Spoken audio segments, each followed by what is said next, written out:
Interested in learning about wine, but not sure where to start? You're in the right place. Welcome to the Cork and Fizz Guide to Wine podcast. I'm your host, Haley Bowman, and I'm so glad you're here. I'm a wine enthusiast turned wine educator and founder of the Seattle-based wine tasting business, Cork and Fizz. It is my goal to build your confidence in wine by making it approachable and lots of fun. You can expect to learn everything from how to describe your favorite wine to what to pair with dinner tonight, and so much more. Whether you're a casual wine sipper or a total cork dork like myself, this podcast is for you. So grab yourself a glass and let's dive in.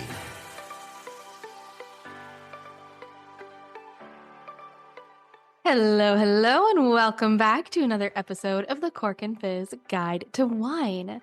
Today's episode is inspired by a recent Cork Crew tasting. I was actually thinking of doing some other topic, and then this tasting went so well, and everybody had so much fun, and I really enjoyed getting to do the research, so I was like, heck, let's bring this onto the podcast. This will be so fun. So today we are talking about Croatian wine. And I have to be honest, I never really thought much about Croatian wine until last year on my Walla Walla retreat. This was when one of my guests was actually from Croatia and ran a yacht and wine tourism business there. Now, if you've been listening to the podcast for a while, you've actually met her before. Her name's Jennifer Kerum. She was on here and talked all about Croatian wine. And I feel like as much as I love that podcast, one single podcast does not do Croatia justice. So I wanted to dive in and do a little intro. So this will actually work perfectly. If you haven't heard Jennifer's interview yet on the podcast, stick around, listen to this episode first to give yourself a little intro, and then go back and find Jennifer's episode. I will be sure to link it in the show notes for you. I can't remember what number it is right now, but I'll put it in the show notes so then you can go listen to that. I remember her telling me about all these unique grape varieties that I'd never heard of. And so I needed to learn more about all of this. So that is exactly what we're going to do in this podcast. Obviously, there is so much to Croatian wine. Even 2 podcasts is not going to do it justice. So consider this your little intro, and then hopefully use this to jumpstart your interest in the world of Croatian wine. So whenever I start a little intro to a new wine region, I always like to start with a little bit of history. Now, winemaking began in Croatia more than 2,400 years ago. This is long before the Greeks and the Romans. This was with the Celtic and Illyrian tribes who made wine from hundreds, remember that number, hundreds of indigenous varieties, centuries before the Christian era. By the Middle Ages, in fact, they were making high-end, fine wines in tiny amounts, often at the monasteries. Now, when you hear this, you're like, well, why isn't Croatia considered one of the greats, like with France or Italy, right, or Spain? Typically, you can look at war and politics to blame for these things, and that is definitely the case for Croatia. In the aftermath of World War I, Croatia was patched into the newly formed country of Yugoslavia, and later essentially brought under Soviet control. During this time, grape growers were required to sell to a handful of huge cooperatives, and the wine was reduced to a cheap commodity for local consumption. Of course, that was not the only thing that devastated Croatia. Pylloxera also came on board. Those are those tiny aphid-like insects. I laugh about it, but they're actually devastating. They destroy the vines, and they killed all of the vines throughout Europe, including Croatia, and it caused the country to lose many indigenous varieties forever. So remember when I said there were hundreds back 2,400 years ago? There are still a lot now, but only 130. There were far more before this. Now, a new era began on June 25th, 1991, and this is when Croatia declared its independence. Then, in 2013, Croatia joined the European Union, and this was the start of a Croatian wine renaissance.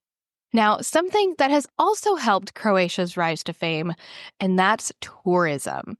There's this enthusiasm for Croatian wine, and it both reflects a growing interest in Central and Eastern European wines in general, but also a special connection to Croatia positions it as one of Europe's most popular vacation destinations. In 2018 alone, Croatia welcomed more than 20 million tourists. The new interest in Croatian wine is also fueled by the growing number of Americans who are encountering these wines there as tourists and then want to drink them, obviously, when they come home. I'm curious, do you have any idea why Croatia is such a popular tourist destination all of a sudden? Now, it is beautiful. The beaches are amazing. It isn't crazy expensive, but there's one thing that has led to higher tourism in Croatia. And that is the hit TV series Game of Thrones. The city of King's Landing, the fictional city of King's Landing, many of the cameos or where that was filmed was actually in Dubrovnik in Croatia. So that's kind of why it's been brought to people's attention nowadays. Just a quick reminder, if you are not on my mailing list yet, what are you waiting for? I would love for you to join. When you do, you'll get a free shopping guide that has 15 of my favorite wines under $15. Head to corkandfizz.com, scroll down to the bottom, and there'll be a little section where you can join the mailing list. I send out a weekly newsletter filled with wine tips, recommendations, special offers, and so much more. Now, let's get back to the show. Okay, so let's do a quick little overview of the wine regions of Croatia. Now, I'm going to share a link to a great map from Wine Folly in the notes so you can look at that while I'm talking about this, or afterwards if you're driving. Remember, we don't look at our phones when we drive. But I'm going to try to describe it so you can picture it in your head as well. So technically, there are over 300 geographically defined wine-producing regions in Croatia. But I'm not going to go through all 300. We're going to divide it into 4 major geographical zones instead. So first, at the very bottom of Croatia, this is the part with all the islands. And also just to kind of give you an idea of where Croatia is first, before we get into the wine regions. So picture Europe in your head, a map of Europe. And right, Italy is this little boot that sticks out of it, right? If you're in Italy and you go, and you're kind of in the northern part of Italy, and you head east, you would hit Croatia. Croatia is just on the other side of the shores of eastern Italy. Okay, so hopefully that gives you a little idea. And it does stick out into the sea, just like Italy does. There's actually the Adriatic Sea is right in between them. Okay, now we're picturing Croatia. The very bottom of Croatia is the area of Dalmatia and Croatia's island. It's all kind of combined into one. So that's for the most southern portion. Then going a little further north, but still along that western coast of Croatia, so along the Adriatic Sea, you have Istria. Then if we head east, so we're going more inland, we're going away from the water, you're going to have the Croatian uplands. And then the furthest east is going to be Slavonia. Like I said, I'm going to put a map from Wine Folly in the show notes so you can take a look at that. But hopefully that kind of gives you an idea. Those are our 4 regions: Dalmatia, Istria, Croatian uplands, and Slavonia. Also, I'm going to say this now. I do not speak Croatian. I tried to look up many of these terms, so I'm saying them as best as I can, but I do not speak Croatian, and I recognize that this is a difficult language to learn and to pronounce correctly. As I mentioned before, go listen to that podcast with Jennifer. She has really good pronunciation, despite the fact that she says she doesn't, but it's far better than mine. And be sure to keep exploring this and learning from people from Croatia as well about these different varieties and wines, because obviously they're going to know the most, but you got to start somewhere, right? Okay, so Croatia is home to more than 250 different grape varieties. Of those, 130 are indigenous, but most of them are planted in pocket-sized little parcels in small family vineyards. This means that there are approximately 40 native varieties or indigenous varieties that are used in commercial production, alongside a dozen international varieties. So things international meaning things that are not originally from Croatia, like Cabernet Sauvignon or Merlot, versus indigenous varieties are those that are from Croatia. Much of Croatia's wine production, of their 69 million liters, stays within the domestic market. Croatia actually consumes an impressive 46.9 liters per capita annually, according to the 2014 report. It's a little outdated, it was about 10 years ago. But at that time, after the Vatican and Andorra, the Croatians drank the most wine per capita in the world. So sounds like a place I need to be. Of course, since Croatian independence from the former Yugoslavia and joining the EU in 2013, the wine industry has become more organized and the exports are multiplying. Okay, so the rest of this podcast, the way this is going to work is I am going to break it down into the 4 different regions of Croatia. We're going to talk a little bit about geography and climate in those regions, and then talk about the wines that are most common and grown in those regions. Now, a lot of these wines or a lot of these grapes can be grown across to other regions. They're most popular in the region I'm going to tell you about. Hopefully that makes sense. We'll get there with each one. So like I said, we're going to break it down into the 4 little regions. I'm going to tell you about the geography, the climate, and the wine that you would find there. So starting off, I'm actually going to start with Istria. So if you remember, Istria is all the way on the northwest of Croatia. So it's along the Adriatic Sea. It's actually directly across from Italy. And it was actually once a part of neighboring Italy. It's also belonged to Austria and, of course, Yugoslavia in the past.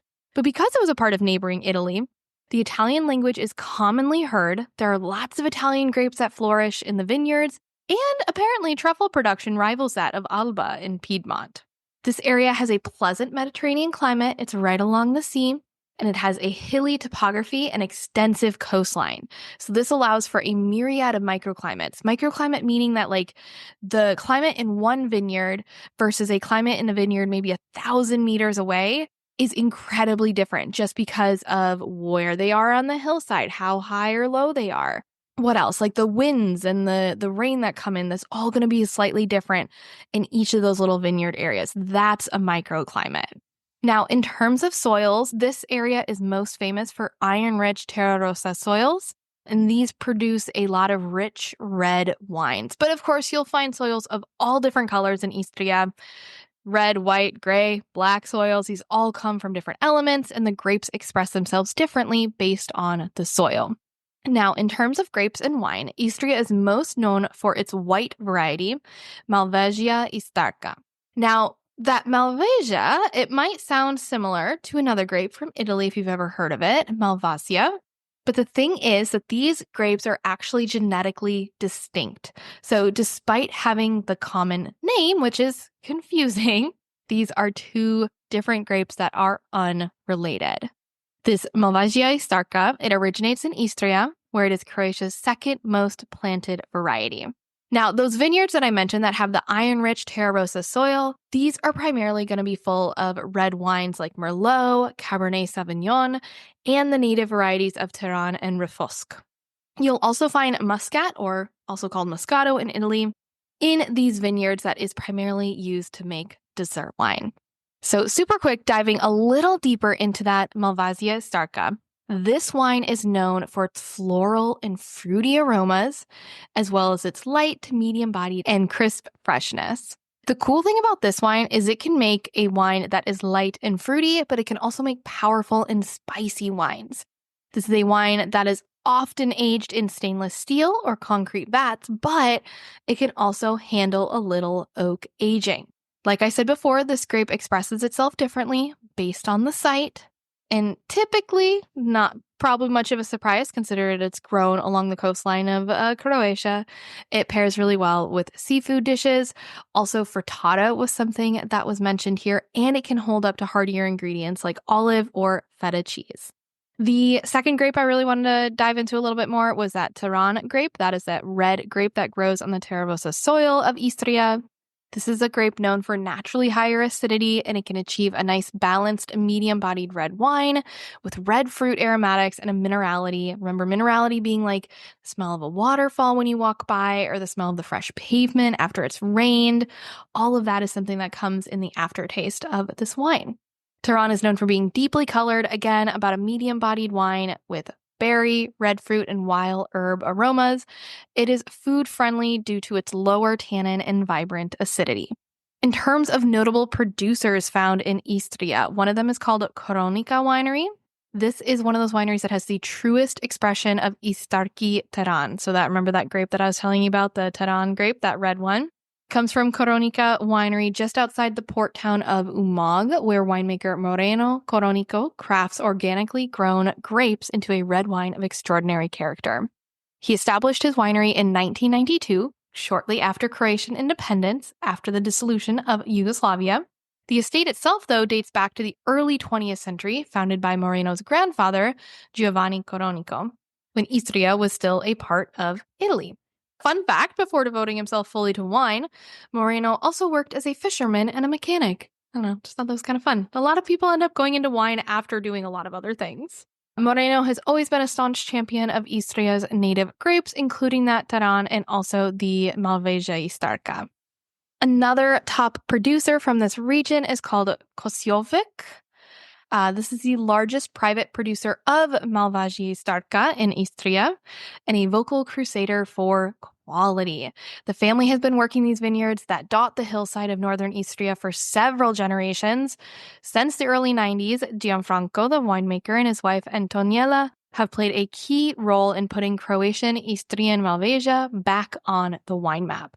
They've experimented with a lot of different styles, but their signature style is the fresh, crisp, aromatic, very mineral-forward, unoaked Malvasia. Okay, our next region is Dalmatia. So probably the most popular tourist region in Croatia, Dalmatia is also where many native grapes have been discovered. This area, again, is most popular because of Dubrovnik, their cameos as City of King's Landing in the hit TV series Game of Thrones. This area can produce full-bodied, ripe red wines that are made from old vines and lots of native varieties. Croatia does make a majority of white wines, but Dalmatia is where you'll find a lot of the best reds. Don't worry, you'll also find a lot of great white wines in Dalmatia. In terms of the geography and climate, again, Dalmatia is the furthest south region in Croatia, and it includes all the different islands of Croatia, and it's along the Mediterranean Sea. So you're going to have Mediterranean climate, sunny, warm, dry summers. Cool thing about Dalmatia is one of its islands, called Hvar, is home to the world's longest continually cultivated vineyard.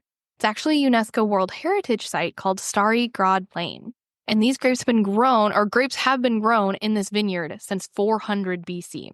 And there are about 100 grape varieties preserved here, which I think sounds incredibly cool. Now, I've heard Hvar is a little bit more of a touristy, very cool, where you go to dance and go out kind of spot. But apparently there's also this vineyard hidden there. So it is definitely worth it to go check it out. In terms of the grapes and wine, like I said, Dalmatia is known for its abundance of sun. So you can expect a lot of body and a lot of alcohol in their wines. This is where a lot of the red wine comes from in Croatia because they can get enough sunshine. But they also have the coastline with a cooling sea breeze, so you get a lot of lighter-bodied reds and whites as well. Lots of indigenous varieties here. Dalmatia, fun fact, is actually the ancestral home of Zinfandel, which is known in Croatia by its original name, Tribedrag. It also has a modern Croatian name, which looks kind of like Plojenek Kaštelanski. I have no idea how to say that, actually. So Zinfandel or Tribedrag. This was actually one of the first findings of the newly invented DNA typing back in the mid-90s. But in terms of other grapes that you're going to find in Dalmatia, there is Plavac Mali. This is the primary red wine of Croatia and the darling grape of Dalmatia. It's the third most common wine grape in Croatia and the top red wine. It is an offspring of Zinfandel, so it's related to Zinfandel. And the grape is so important that it was the first to have its own smaller appellation. So Postrap and Dingak are both smaller appellations that make Plavac Mali. Both of them are located on the Pylloxera Peninsula in south-central Dalmatia. The wines made of Plavac Mali are usually big, full-bodied, and very tannic. Aromatically, think dark fruits, cocoa, sage, and dried figs. This is definitely one of those wines that can age really well. And if you're not aging it, consider letting the wine sit out or decanting it for a little bit before you have a sip. Another popular red wine in this region is called Babik. This is in more North Dalmatia. It is a native Croatian varietal that produces inky red wines. Again, a lot of tannin, a lot of strength. This is one of those that has a lot of red fruit to it, but it also has this nice Mediterranean characteristic. The top note in this one was Marasca cherry. Now, I've never had specifically a Marasca cherry, and I'm very curious to try it because it popped out a lot whenever I saw Babik. One of the most famous wines is conveniently called Dalmatian Dog, which is cute, right? Apparently, Dalmatian dogs come from Dalmatia, which makes sense. But I don't know. I'm still not convinced on that. But the wine itself is called Dalmatian Dog, and it's made with Babik. And apparently, it's a great value for your money. So if you want to give this wine a try, look for that. I'm usually a little worried about finding animals on wine labels, but this one is one that I saw good reviews for. In terms of notes, you're going to get aromas of ripe, dark fruit, particularly blackberries, blueberries, and of course, that Marasca cherry. You're also going to get spices like black pepper, tobacco, and warm pumpkin spices. Okay, now moving on to the white wines of Dalmatia. So we're still in Dalmatia. We're still in the southern area of Croatia. Hošep is the next one we're going to talk about. This podcast is sponsored by Vochill. When you're enjoying a glass of wine, temperature matters. And you don't need to be a wine expert to know this. You know this the minute you realize you forgot to put the bottle of wine in the fridge, and now you're stuck with lukewarm Sauvignon Blanc that is the opposite of refreshing. You know adding ice cubes will just water the wine down, but it seems like it's your only option. Not anymore. I want to introduce you to one of my favorite wine gadgets, Vochill.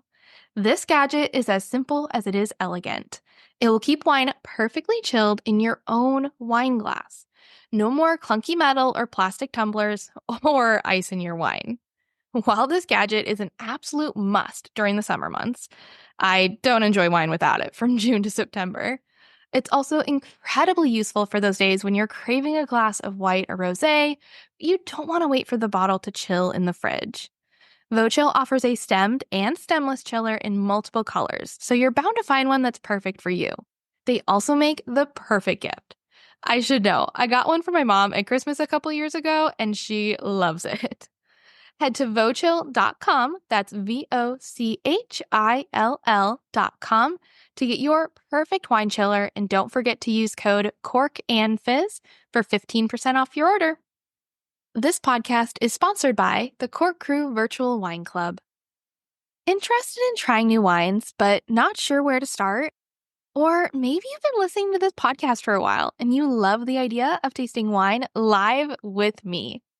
If that's you, come join my Cork Crew Virtual Wine Club, and you'll get to sip wine with me twice a month while I help you find new favorite wines. The Cork Crew is not your ordinary wine club. This is a community of people who are passionate about exploring new flavors, learning about different wine styles, and having fun along the way. And the best part about this club, purchasing the wine is completely optional. Plus, all events are recorded, and you have access to the full library of recordings as a Cork Crew member, so you can always catch up if you can't make it live. Oh, and did I mention it's virtual, which means you get to do all of this from the comfort of your sofa in your PJs. No need to worry about driving in crappy traffic, finding a designated driver, or spending an arm and a leg on a taxi. Want to give it a try without the commitment? You're in luck. Right now, I'm offering a free class pass to anybody who wants to try out the Cork Crew Virtual Wine Tasting Club. With this pass, you'll be able to join a Cork Crew event of your choosing. No strings attached. I don't need your credit card. I don't need you to sign up for anything. You'll be my guest. Simply head to corkandfizz.com/free class pass to get your class pass and be one step closer to becoming a member of the best wine tasting club around, the Cork Crew. I can't wait to see you there. Now let's get back to the show. This is a white wine grape native to Croatia's Dalmatian coast. The Hošep grape originates from the Croatian island of Korčula on the Dalmatian coast. It is relatively high-yielding variety. It produces mostly dry wines, with a nice refreshing acidity, high viscosity, and higher alcohol. In terms of aroma, you're going to find citrus, apricots, and fig, and then if they did do any oak aging, you might find a little vanilla and almond. Another white grape that is native to the island of Korčula in Dalmatia is Grk, G-R-K. Grk. It doesn't, there should be another way to pronounce this. No, it's Grk. This is primarily grown in the region of Lombarda. This is very much just like the easy drinking wine. It is dry and savory. Sometimes has a naturally high sugar content, but it's balanced out with a good acidity. And naturally high sugar content means in the grapes. The wine itself might not have any sugar left in it. You're going to get citrus fruits, melons, figs, and meadow flowers, and then a little hint of pine was something that I read about. The last grape I'm going to mention for Dalmatia is Marastina, which is also sometimes called Rukatak.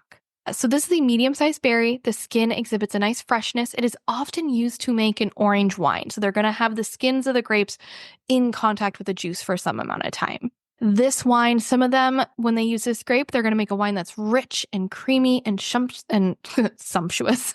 That's the word I'm going for, sumptuous. And it's just very attractive. It's very fresh, but it has a nice body to it and kind of like sticks around the flavor. It's like a good oaked Chardonnay. I don't want you to scare you away with that because it does have a really nice bright acidity. It's just very well balanced. Now, in terms of notable producers to be on the lookout for, now many of these, I was trying my best to find ones that imported into the US. I know I have listeners everywhere, which is crazy exciting to me. But I know a lot of you are here in the US, and that's where I am. So at least I can look this stuff up. So a lot of these are wineries that export to the US. And if they export to the US, my hope is that they export to other countries as well. So one of those producers is called Pomalo. Literally, Pomalo, it means to take it easy, relax, no stress. This winery is run by the Bejovic cousins, and they actually paired with the import company Vinum to create these wines. You also have Bura, B-U-R-A, and this includes the Basina label. So I've had a Basina wine before, not Bura, but I have found Bura in the US. This is a winemaker, Nico Bura. They do fully organic vineyards, truest expression of their microclimate. And the family has one of the longest traditions of winemaking in that Dingac. I think it's Dingac. I think D-I-N-G-A-C. The C at the end is like ch, I believe. Don't quote me on it. But they've been making wine in one of those kind of smaller regions that's known for Plavac Mali, spanning over 16 generations since the year 1410. Couple other producers, Scaramuccia. This is S-K-A-R-A-M-U-C with like not an umlaut, but like a little check over the C. A at the end. Sorry, I got distracted. Scaramuccia. I have had a couple wines from here. I've had the Rukatak and the Plavac Mali, both delicious. Zlatan Otok, Pilijota, and Gurkic Vina. Now, Gurkic Vina, that name might sound a little familiar. One of Napa Valley's most famous winemakers, Mike Gurkic, was born in a small village on Croatia's Dalmatia coast. Now, if that Gurkic name sounds a little familiar, you might know him for his remarkable Chateau Montelena Chardonnay that came in first in the 1976 Judgment of Paris. If you've ever seen the Bottle Shock movie with Alan Rickman, that is in the movie about Chateau Montelena's amazing Chardonnay that beat out all the French wines and made Europe realize that, holy crap, California can make some good wines. So Mike Gurkic originally arrived in Napa in 1958 with a single suitcase. Within a decade, he was the head enologist at Robert Mondavi Winery. But back in 1996, he returned to Croatia and founded Gurkic Vina, which specializes in Pošep and Plavac Mali. Okay, on to our last two regions. So first up, the Croatian upland. So now we have moved. We are in northern Croatia, and we are further inland. So the geography is going to be more of a cool continental climate. It surrounds the capital of Croatia, Zagreb. It's very hilly, and they have a lot of mineral-rich limestone soil. In terms of grapes, it's predominantly known for its old indigenous varieties like Škrlet, Pušepil, and Kraljevina. The most common reds are actually international varieties like Pinot Noir and Portugueser. The cool climate is also well suited to sparkling wine production and linear, fresh white wines from grapes like Riesling, Sauvignon Blanc, and Ferment, which is known most popularly in Hungary, which is right next door. The sparkling wines that are made here are actually often made in the champagne method and sometimes actually from Pinot Noir and Chardonnay. So definitely something that's worth a try. Now, if you remember listening to last week's episode, we talked about an aromatized and fortified wine called vermouth. Now, here in the Croatian uplands, they make an aromatized wine called Bermet. This is made in the Samobor area in the Croatian uplands, and it's different from the wine of the same name made in Serbia. So in case you get that mixed up, I'd never heard of the Serbian wine, but just in case, the Samobor Bermet is an aromatic wine of sweet, bitter taste made of selected grape varieties. It is primarily used as an aperitif to open up a meal or as a digestif at the end of a meal. The production of vermouth is a well-kept secret, just like the vermouth one I was talking about, and the recipe is passed down from one generation to the next. The one grape I want to highlight again here in the Croatian uplands is called Škrlet, S-K-R-L-E-T. The name actually means scarlet fever, and it references the red speckles on the grape skin. Škrlet is the perfect refreshing wine, good natural acidity, great balance, high minerality. You've got flowers, honey, lime tree, and light spices on the aroma. Now, in terms of our notable producers in this region, one of them is called Kosovec. This is located in a small rural village named Popovača, and it's located in the Moslavina region, about 60 kilometers southeast of Zagreb. Remember, that's the capital of Croatia. Kosovec owns 3 hectares of vineyards. It is one of the finest sites in Moslavina, in the Moslavina region. They make primarily that indigenous varietal, Scarlet, that I was telling you about. I mean, scarlet fever. It was once nearly extinct, and now it's primarily only grown in this Moslavina region. Kosovec also makes varieties like Chardonnay, Zweigelt, Frankovka, which is another word for Blaufränkisch, which is an Austrian wine, along with Pinot Noir. They take a natural approach to viticulture here. Another notable producer here in the Croatian uplands is Tomak. This is located in the region of Pleševica. It's located in the western part of central Croatia, about 30 kilometers southwest of Zagreb. Tomak family has been making wine for over 100 years, and many of their vineyards are very old, up to 80 years old. They have a total of 9 Georgian-made clay amphora, which they use to ferment a lot of their still white wines, and the lighter-bodied reds like Pinot Noir, plus a really special sparkling Riesling. They started applying biodynamics in 2018, and as the winemaker Tomislav puts it, it is definitely the best decision we've ever made. Finally, the last producer that I want to highlight in the Croatian uplands is let's see if I can get this. Voštenić. This is located on a small hill near Ivanac Gard in the region of Moslavina, so same one as the first one in the Croatian uplands. The family here has been making wine since 1936. Tomislav's great-grandfather planted the first vines of Scarlet in the area. The winemaker is Tomislav Voštenić, which I think is the same winemaker as above now that I'm realizing it. They do strictly organic farming. However, they're not certified, which I think is really interesting. When I read it seemed like they were very firm. They're like, we are organic, but we are not certified. We are against being certified. I don't know what that means, but they're not into it. Okay, our last region we're going to talk about is Slavonia. So this is the far northeastern region in Croatia. So again, we're in a continental climate area. A lot of different geographical features. You've got these undulating hills, peak mountain summits, and then that give way to sprawling plains and fertile river basins.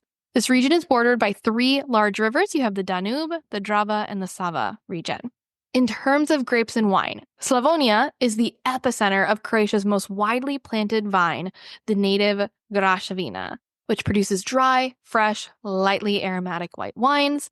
It is pretty much the easy drinking everyday wine of Central Europe. It accounts for the most production of wine in Croatia, which is about 22%. Winemakers here also absorb the influence of their Austrian neighbors to the north, so they plant Traminok, which is Gewürztraminer, Zweigelt, and Frankovka, which we talked about earlier, is another name for Blaufränkisch. Diving a little bit more into Graševina, the top variety in this region, again, it's going to be really light, fresh, very aromatic wines. You get these apple-like notes, and they say the best Graševina comes from this region. Sometimes it has a little bit of this grassier herbal style than the other more fruit-forward ones from other regions. They can also use late harvest Graševina in ice wines. Then, in terms of our notable producers in Slavonia, the first one is Sohu, S-O-H-U, and I've actually seen this one in Total Wine before. This is tucked into the northeastern corner of Croatia in the Croatian Danube region, which is a sub-region of Slavonia. This is Sohu. They make a lot of Graševina, which is also called Welsh Riesling. This is in the village of Feričanci. The winery goes back to the 13th century with Cistercian monks settling in the area. The second producer is Enginji, E-N-J-I-N-G-I.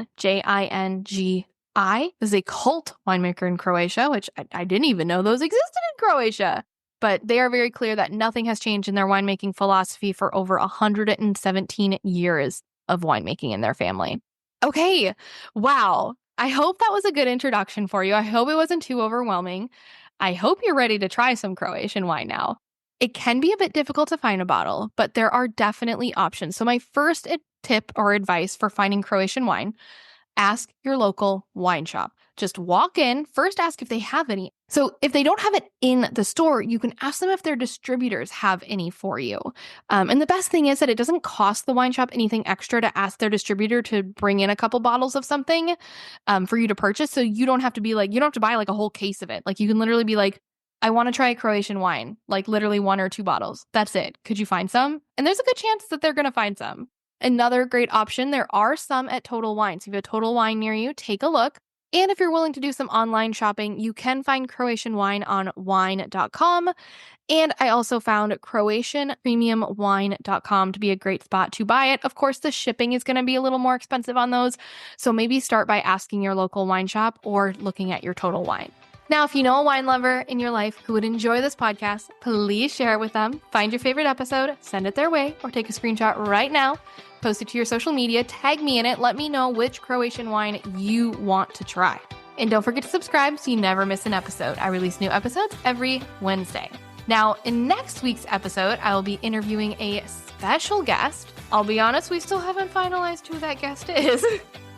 So it'll be a bit of a surprise to you and me. We will either be starting my Italian wine mini-series and bringing in an Italian winemaker or Italian wine expert, or we're going to get a little bonus interview from somebody else in the wine world. It kind of depends on scheduling and timing, all that fun stuff, but stay tuned. We are going to be starting an Italian wine mini-series, if not next episode, the following episode, because we do the interview episodes or two. So that's coming up soon. And we have some interviews with folks who are doing amazing things in the wine world right now. And it's just, I don't even know what to tell you. It's going to be good. So stick around. Thanks again for listening. If you want to learn more about wine, come follow me at Cork and Fizz on Instagram. And if you're interested in exploring new wines and joining an incredible community of wine lovers, be sure to sign up for my virtual tasting club, the Cork Crew. This club is expanding and growing and doing amazing things this year. I feel like 2025 is going to be the year for Cork Crew. It's going to be so much fun. You get to learn information just like you heard on this podcast, but all while tasting with me live. Plus, you have access to ask me questions and all of that 24/7. We have our own little community. What do I want to say? It's an app and a website. So whatever you want to call that, where you can reach out to me whenever you want, whenever you have questions. I'm like your little pocket sommelier. So if you want to try that out, head to thecorkcrew.com to learn more. And if you sign up for a monthly membership, use code WINE101 to get your first month free. Cheers!